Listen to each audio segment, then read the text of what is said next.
श्री परमात्मने नमः। श्री भगवानुवाच ऊर्ध्वमूलमधःशाखा मस्वत्थं प्राहुरव्ययम् छन्दांसि यस्य पर्णानि यस्तं वेद स वेदवित् अधश्च चोर्ध्वं प्रसितास्तस्य शाखा गुणप्रविद्धा विषयप्रवाला अधश्च मूलान्नुनसन्ततानि कर्मानुबन्धीनि मनुष्यलोके न रूपमस्येह तथोपलभ्यते नान्तो न चार्दिर्न च सम्प्रतिष्ठा अश्वत्थमेनं सुविरूढमूलम् असङ्गशस्त्रेण दृढेन छित्त्वा ततः पदं तत्परिमार्गितव्यम् यस्मिन् गता न निवर्तन्ति भूयः तमेव चाद्यं पुरुषं प्रपद्ये यत्तः प्रवृत्तिः प्रसिता पुराणी निर्माणमोहाजितसङ्गदोषा अध्यात्मनित्या निवृत्तिकामा द्वन्द्वैर्विमुक्ता सुखदुःखसङ्गैर्गच्छन्त्यमूढा पदमव्ययं तत् न तद्भासयति सूर्यो न शशाङ्को न पावकः यद्गत्वा न निवर्तन्ते तद्धाम परमं मम ममैवांशो जीवलोके जीवभूता सनातनः मनः षष्ठानीन्द्रियाणि प्रकृतिस्थानि कर्षति शरीरं यदवाप्नोति यश्चाप्युत्क्रामतीश्वरः गृहीत्वैतानि संयाति वायुर्गन्धान्निवासयात् श्रोत्रं चक्षुः स्पर्शनं च रसनं घ्राणमेव च अधिष्ठाय मनश्चायं विषयानुपसेवते उक्रामन्तं स्थितं वापि भुञ्जानं वा गुणान्वितं विमूढा नानुपश्यन्ति पश्यन्ति ज्ञानचक्षुषः यतन्तो योगिनश्चैनं पश्यन्त्वात्मन्यवस्थितं यतन्तोऽप्यकृतात्मानो नैनं पश्यन्त चेतसः यदादित्यगतं तेजो जगद्भासयतेऽखिलम् यश्चन्द्रमसि यश्चाग्नौ तत्तेजो विद्धि मामकम् गामाविश्य च भूतानि धारयाम्यहमोजसा पुष्णामि चौषधी सर्वा सोमो भूत्वा रसात्मकः अहं वैश्वानरो भूत्वा प्राणिनां देहिमाश्रितः प्राणापानसमायुक्तः पचाम्यन्नं चतुर्भुजं सर्वस्य चाहं हृदि सन्निविष्टो मत्तः स्मृतिर्ज्ञानमपोहनश्च वेदैश्च सर्वैरहमेव वेद्यो वेदान्तकृद्वेदविदेव चाहं द्वाविमो पुरुषो लोके क्षरश्चाक्षरैव च क्षरः सर्वाणि भूतानि कूटस्थोऽक्षर उच्यते उत्तमः पुरुषस्त्वन्यः परमात्मेत्युदाहृतः यो लोकत्रयमाविश्य बिभर्त्यव्यईश्वरः यस्माक्षरमतीतोह मक्षरादपि चोत्तमः अतोऽस्मि लोके वेदे च प्रथितः पुरुषोत्तमः यो मामेव सम्मूढो जानाति पुरुषोत्तमं सा सर्वविद भजति मां सर्वभावेन भारत इति गुह्यतमं शास्त्रमिदमुक्तं मया नघ एतद्बुद्धा बुद्धिमान् स्यात् कृतस्य भारत ऊर्ध्वमूलमधःशाखा मस्वत्थं प्राहुरव्ययम् छन्दांसि यस्य पर्णानि यस्तं वेद स वेदवित् अधश्च चोर्ध्वं प्रसितास्तस्य शाखा गुणप्रविद्धा विषयप्रवाला अधश्च मूलान्नुनसन्ततानि कर्मानुबन्धीनि मनुष्यलोके न रूपमस्येह तथोपलभ्यते नान्तो न चार्दिर्न च सम्प्रतिष्ठा अश्वत्थमेनं सुविरूढमूलम् असङ्गशस्त्रेण दृढेन छित्त्वा ततः पदं तत्परिमार्गितव्यम्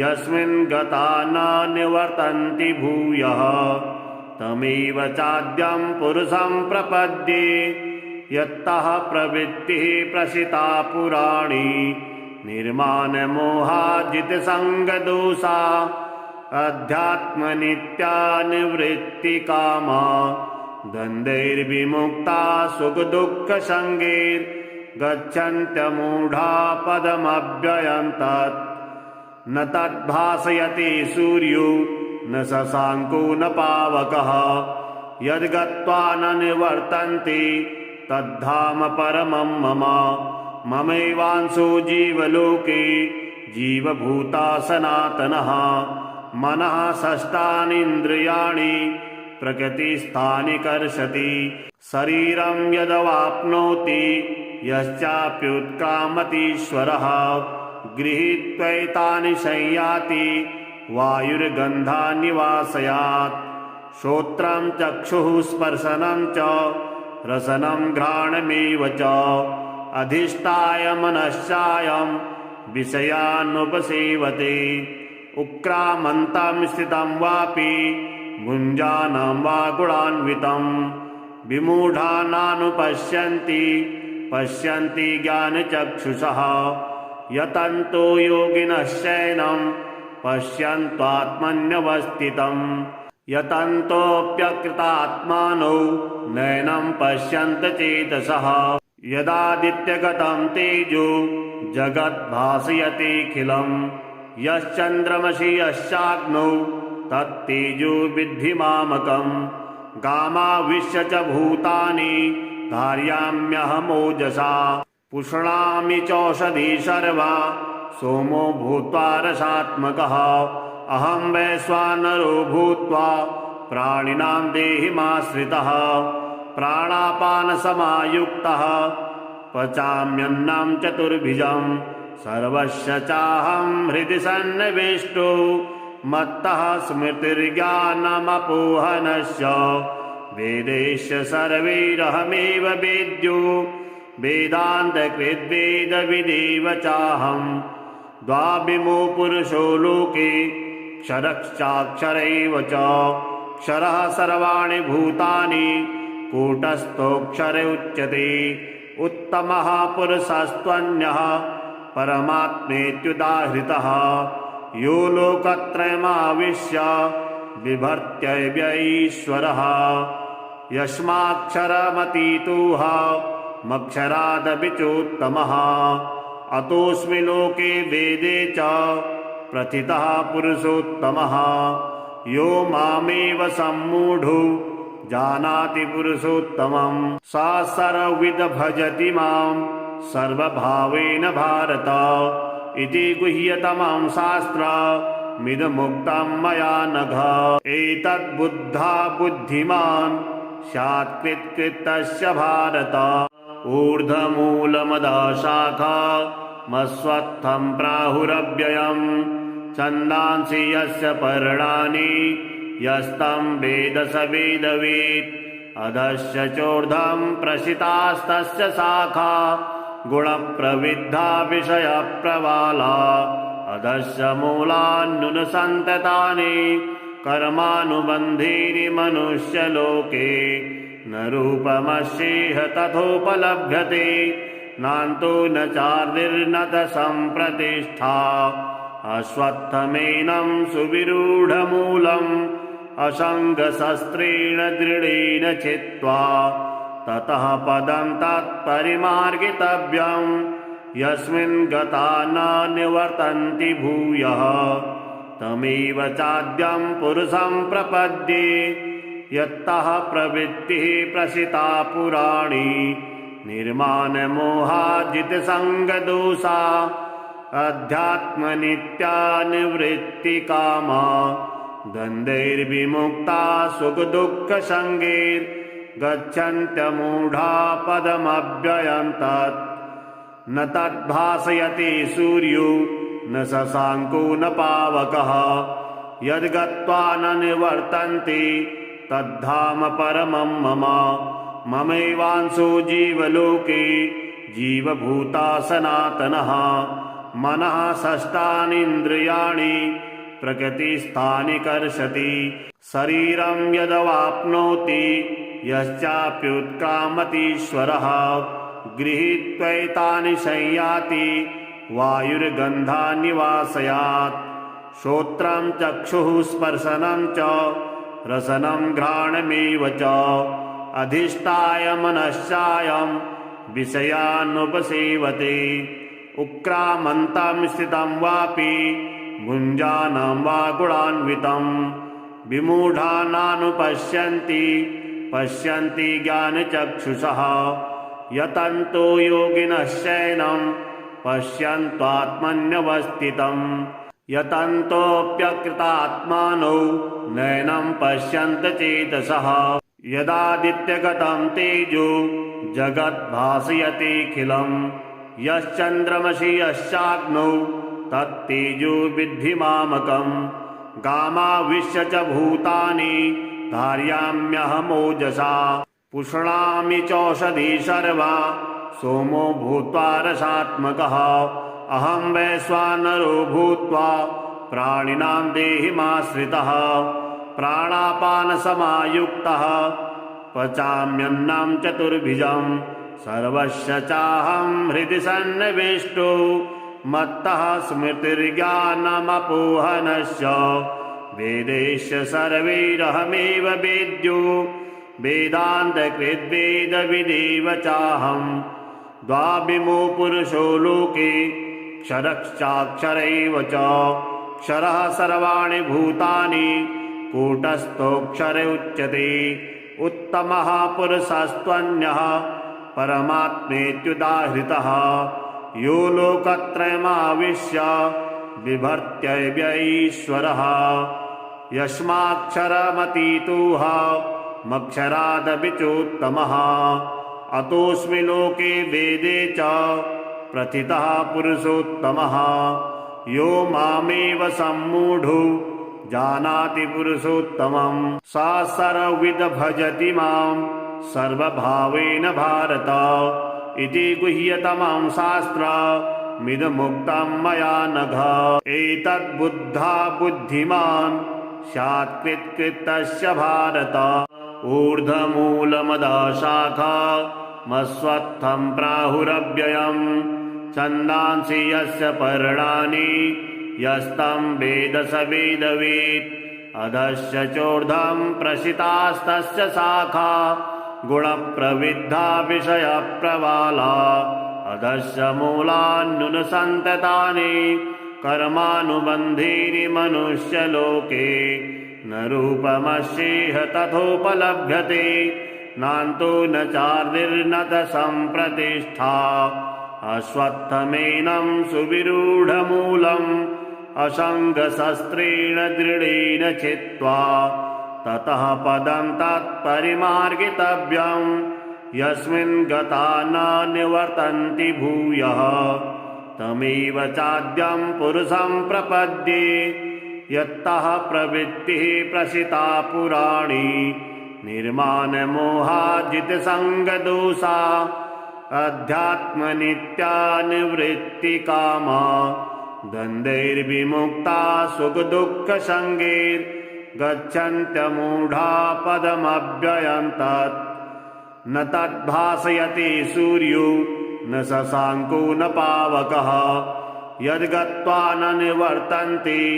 तद्धाम परमं मम ममैवांशो जीवलोके जीवभूता सनातनः मनः षष्ठानीन्द्रियाणि प्रकृतिस्थानि कर्षति शरीरं यदवाप्नोति यश्चाप्युत्क्रामतीश्वरः गृहीत्वैतानि संयाति वायुर्गन्धान्निवासयात् श्रोत्रं चक्षुः स्पर्शनं च रसनं घ्राणमेव च अधिष्ठाय मनश्चायं विषयानुपसेवते उक्रामन्तं स्थितं वापि भुञ्जानं वा गुणान्वितं विमूढानानुपश्यन्ति पश्यन्ति ज्ञानचक्षुषः यतन्तो योगिनश्चैनं पश्यन्त्वात्मन्यवस्थितं यतन्तोऽप्यकृतात्मानो नैनं पश्यन्त चेतसः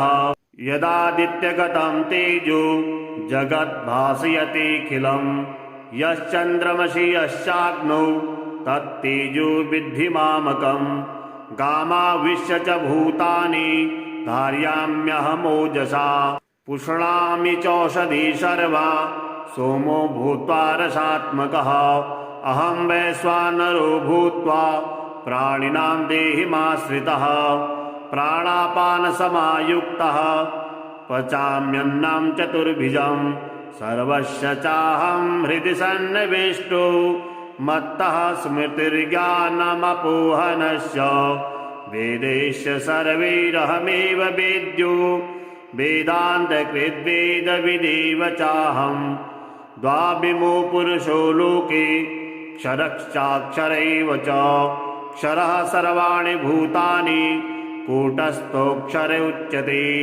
उत्तमः पुरुषस्त्वन्यः परमात्मेत्युदाहृतः यो लोकत्रयमाविश्य बिभर्त्यव्यईश्वरः यस्माक्षरमतीतोह मक्षरादपि चोत्तमः अतोऽस्मि लोके वेदे च प्रथितः पुरुषोत्तमः यो मामेव सम्मूढो जानाति पुरुषोत्तमं स सर्वविद् भजति मां सर्वभावेन भारत इति गुह्यतमं शास्त्रमिदमुक्तं मया नघ एतद्बुद्धा बुद्धिमान् स्यात् कृतस्य भारत ऊर्ध्वमूलमदः शाखा मस्वत्थं प्राहुरव्ययम् छन्दांसि यस्य पर्णानि यस्तं वेद स वेदवेत् अधश्च चोर्ध्वं प्रसितास्तस्य शाखा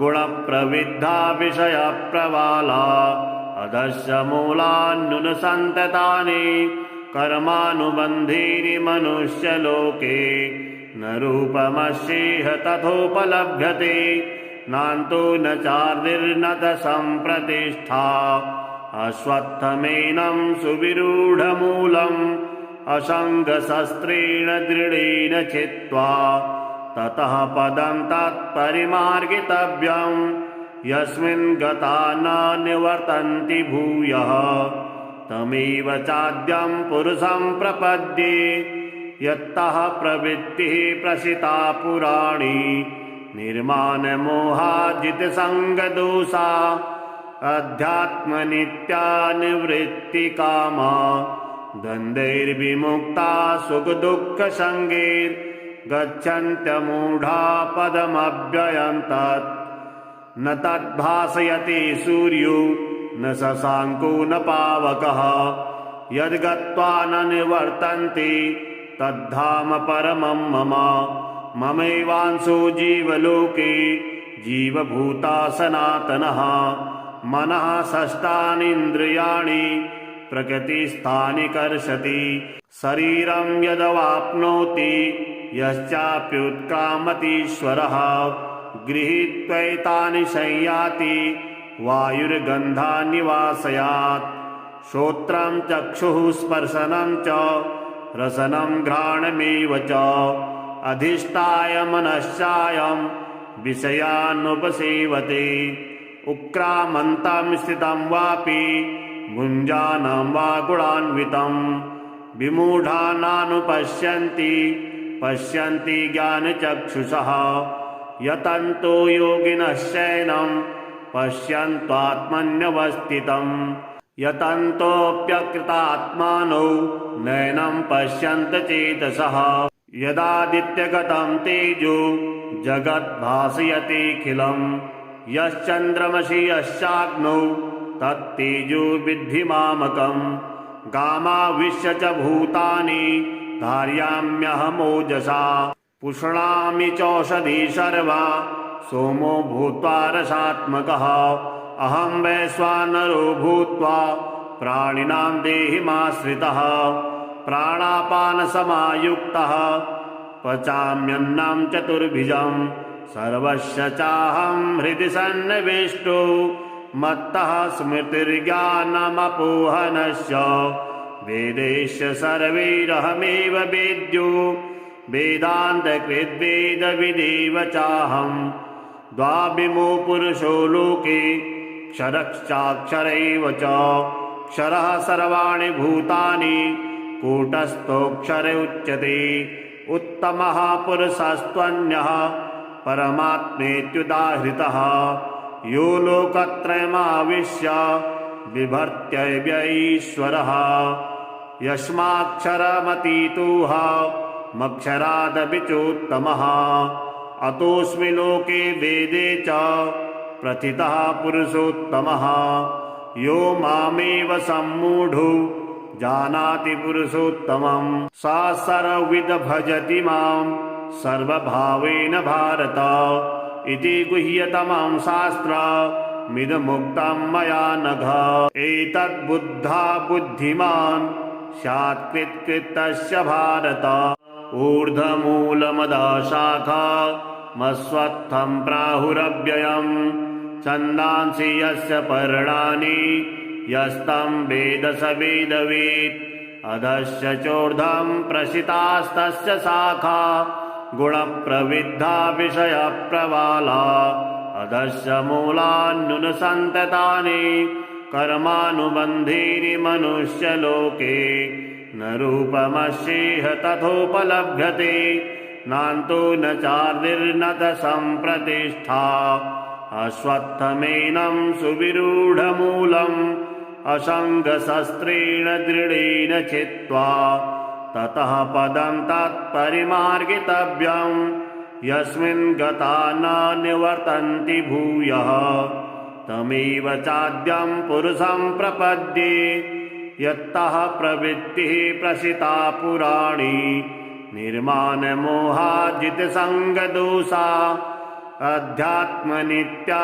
निवृत्तिकामा द्वन्द्वैर्विमुक्ता सुखदुःखसङ्गैर्गच्छन्त्यमूढा पदमव्ययं तत् न तद्भासयति सूर्यो न शशाङ्को न पावकः यद्गत्वा न निवर्तन्ते तद्धाम परमं मम ममैवांशो जीवलोके जीवभूता सनातनः मनः षष्ठानीन्द्रियाणि प्रकृतिस्थानि कर्षति शरीरं यदवाप्नोति यश्चाप्युत्क्रामतीश्वरः गृहीत्वैतानि संयाति वायुर्गन्धान्निवासयात् श्रोत्रं चक्षुः स्पर्शनं च रसनं घ्राणमेव च अधिष्ठाय मनश्चायं विषयानुपसेवते उक्रामन्तं स्थितं वापि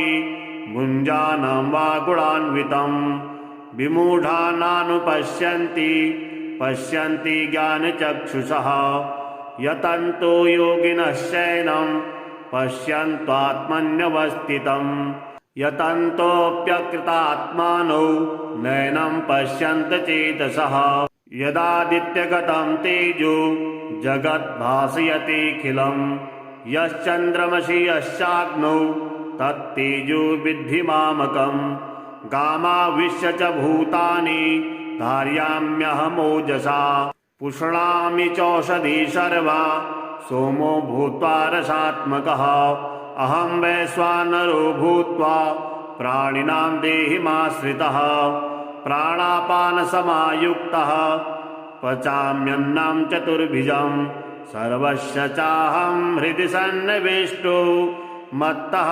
स्मृतिर्ज्ञानमपोहनस्य वेदैश्च सर्वैरहमेव वेद्यो वेदान्तकृद्वेदविदेव चाहम् द्वाविमो पुरुषो लोके क्षरश्चाक्षरैव च क्षरः सर्वाणि भूतानि कूटस्थोऽक्षर उच्यते उत्तमः पुरुषस्त्वन्यः परमात्मेत्युदाहृतः यो लोकत्रयमाविश्य बिभर्त्यव्यईश्वरः यस्माक्षरमतीतोह मक्षरादपि चोत्तमः अतोऽस्मि लोके वेदे च प्रथितः पुरुषोत्तमः यो मामेव सम्मूढो जानाति पुरुषोत्तमम्। सा सर्वविद भजति मां सर्वभावेन भारत इति गुह्यतमं शास्त्रमिदमुक्तं मया नघ। एतद्बुद्धा बुद्धिमान् स्यात् कृतस्य भारत। ऊर्ध्वमूलमधः शाखा मस्वत्थं प्राहुरव्ययम्। छन्दांसि यस्य पर्णानि यस्तं वेद स वेदवित्। अधश्च चोर्ध्वं प्रसितास्तस्य शाखा गुणप्रविद्धा विषयप्रवाला। अधश्च मूलान्युनसन्ततानि कर्मानुबन्धीनि मनुष्यलोके। न रूपमस्येह तथोपलभ्यते नान्तो न चार्दिर्न च सम्प्रतिष्ठा। अश्वत्थमेनं सुविरूढमूलम् असङ्गशस्त्रेण दृढेन छित्त्वा। ततः पदं तत्परिमार्गितव्यम् यस्मिन् गता न निवर्तन्ति भूयः। तमेव चाद्यं पुरुषं प्रपद्ये यत्तः प्रवृत्तिः प्रसिता पुराणी। निर्माणमोहाजितसङ्गदोषा अध्यात्मनित्या निवृत्तिकामा। द्वन्द्वैर्विमुक्ता सुखदुःखसङ्गैर्गच्छन्त्यमूढा पदमव्ययं तत्। न तद्भासयति सूर्यो न शशाङ्को न पावकः। यद्गत्वा न निवर्तन्ते तद्धाम परमं मम। ममैवांशो जीवलोके जीवभूता सनातनः। मनः षष्ठानीन्द्रियाणि प्रकृतिस्थानि कर्षति। शरीरं यदवाप्नोति यश्चाप्युत्क्रामतीश्वरः। गृहीत्वैतानि संयाति वायुर्गन्धान्निवासयात्। श्रोत्रं चक्षुः स्पर्शनं च रसनं घ्राणमेव च। अधिष्ठाय मनश्चायं विषयानुपसेवते। उक्रामन्तं स्थितं वापि भुञ्जानं वा गुणान्वितं। विमूढा नानुपश्यन्ति पश्यन्ति ज्ञानचक्षुषः। यतन्तो योगिनश्चैनं पश्यन्त्वात्मन्यवस्थितं। यतन्तोऽप्यकृतात्मानो नैनं पश्यन्त चेतसः। यदादित्यगतं तेजो जगद्भासयतेऽखिलम्। यश्चन्द्रमसि यश्चाग्नौ तत्तेजो विद्धि मामकम्। गामाविश्य च भूतानि धारयाम्यहमोजसा। पुष्णामि चौषधी सर्वा सोमो भूत्वा रसात्मकः। अहं वैश्वानरो भूत्वा प्राणिनां देहिमाश्रितः। प्राणापानसमायुक्तः पचाम्यन्नं चतुर्भुजं। सर्वस्य चाहं हृदि सन्निविष्टो मत्तः स्मृतिर्ज्ञानमपोहनश्च। वेदैश्च सर्वैरहमेव वेद्यो वेदान्तकृद्वेदविदेव चाहं। द्वाविमो पुरुषो लोके क्षरश्चाक्षर एव च। क्षरः सर्वाणि भूतानि कूटस्थोऽक्षर उच्यते। उत्तमः पुरुषस्त्वन्यः परमात्मेत्युदाहृतः। यो लोकत्रयमाविश्य बिभर्त्यव्यईश्वरः।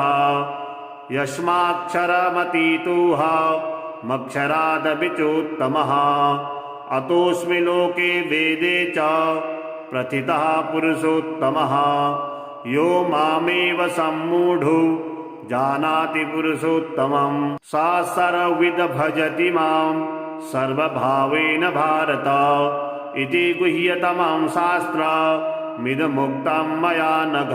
एतद्बुद्धा बुद्धिमान् स्यात् कृतस्य भारत।